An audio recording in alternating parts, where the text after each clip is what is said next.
2018 के अंत में स्पेसएक्स ने बोका चिका के शांत शहर में अपनी गतिविधियों को बढ़ाना शुरू किया। यह स्पष्ट हो गया कि यहीं पर वे अपने विशाल स्टारशिप रॉकेट बनाने और परीक्षण करने जा रहे थे। पिछले कुछ वर्षों में स्पेसएक्स ने एक निरंतर 24 घंटे की उत्पादन लाइन बनाने के लिए सैकड़ों नए कर्मचारियों को नियुक्त किया है, लेकिन स्पेसएक्स के सबसे नए भर्ती किए गए कर्मचारियों में से एक ने सभी को चौंका दिया। लॉन्च साइट के चारों ओर लोगों ने एक बड़ा देखा, कुत्ते का घर जिसके ऊपर ज्यूस नाम लिखा हुआ है। अपने एक स्टारशिप प्रोटोटाइप पर दबाव परीक्षण करने के बाद लॉन्च क्षेत्र तरल नाइट्रोजन के बादल में ढक गया और धुंध से एक पीला आकृति प्रकट हुआ। ये छोटा सा दोस्त स्पॉट है, जो बॉस्टन डायनामिक्स द्वारा बनाया गया रोबोटिक कुत्ता है।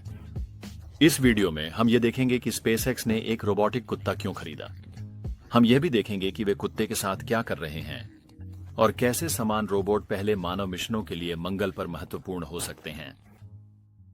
पिछले कुछ वर्षों में स्पेसएक्स ने अपने स्टारशिप प्रोटोटाइप का तेजी से परीक्षण किया है।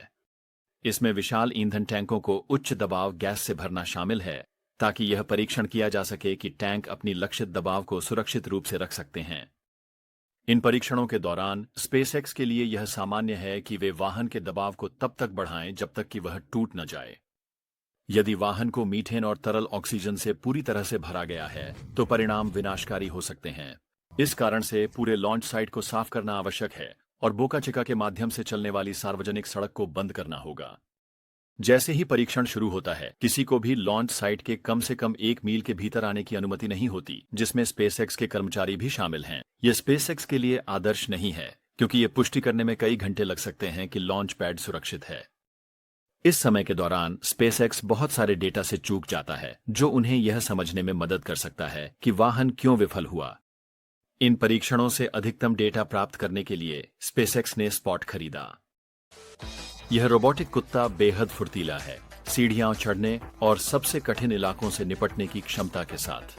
कैमरों, सेंसरों और शक्तिशाली इलेक्ट्रिक मोटर्स से लैस यह अपनी दृष्टि का उपयोग करके उन बाधाओं के चारों ओर घूम सकता है जिनसे एक सामान्य पहिएदार रोबोट जूझेगा। स्पॉट को दूर से नियंत्रित किया जा सकता है, या यह उन विशेष मार्गों का पालन कर सकता है जो इसकी मेमोरी में प्रोग्राम किए गए हैं।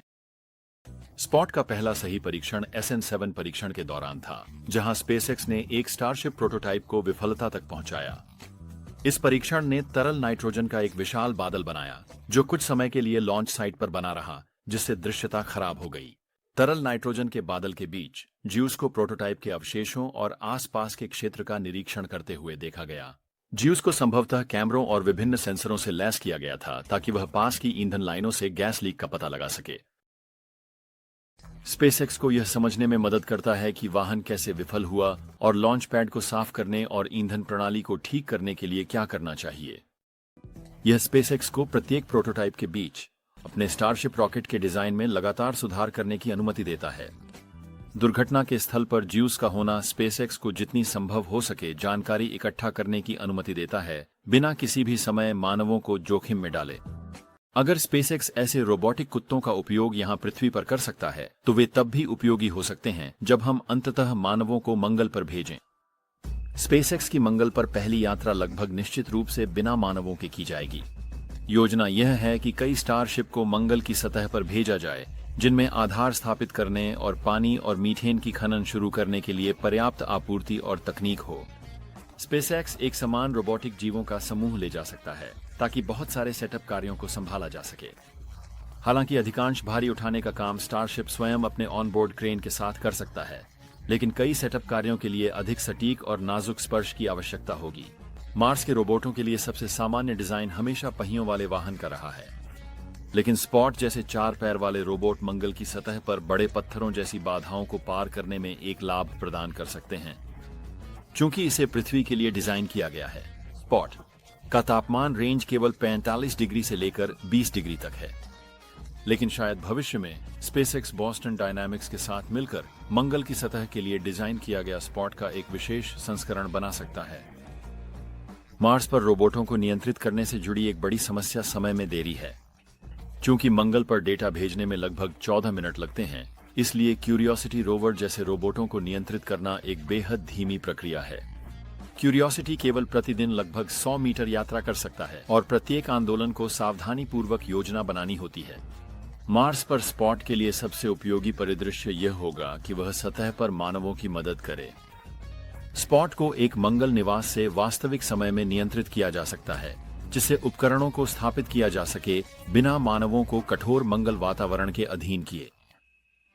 जब हम अंततः मानवों को मंगल पर भेजेंगे तो वे उस जानकारी को रिकॉर्ड और प्रोसेस करने में सक्षम होंगे जो वर्तमान में ग्रह पर मौजूद रोवर्स की तुलना में बहुत अधिक गति से होगी।